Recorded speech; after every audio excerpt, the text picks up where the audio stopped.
अथ व्यवस्थितान् दृष्ट्वा धार्तराष्ट्रान् कपिध्वजः प्रवृत्ते शस्त्रसम्पाते ధనురుద్యమ్య పాండవః.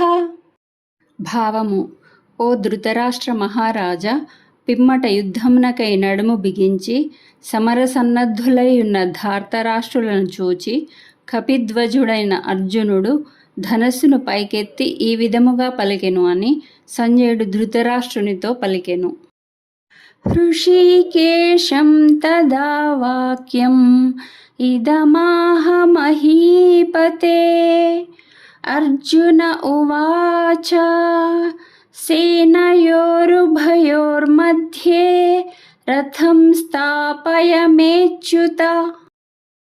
భావము: శ్రీకృష్ణునితో అర్జునుడు ఇట్లనెను: ఓ అచ్యుత, నా రథమును ఉభయసేనల మధ్య నిలుపుము.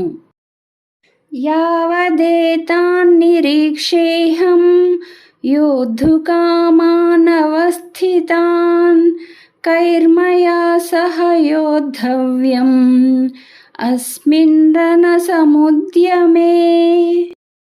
భావము: రణరంగమునందు యుద్ధాభిలాషులై నిలిచియున్న ప్రతిపక్ష యోధులందరినీ బాగుగా పరిశీలించు వరకు, వారిలో ఎవరితో నేను యుద్ధము చేయవలసియున్నదో గమనించున్నంత వరకు రథమును నిలిపియుంచుము.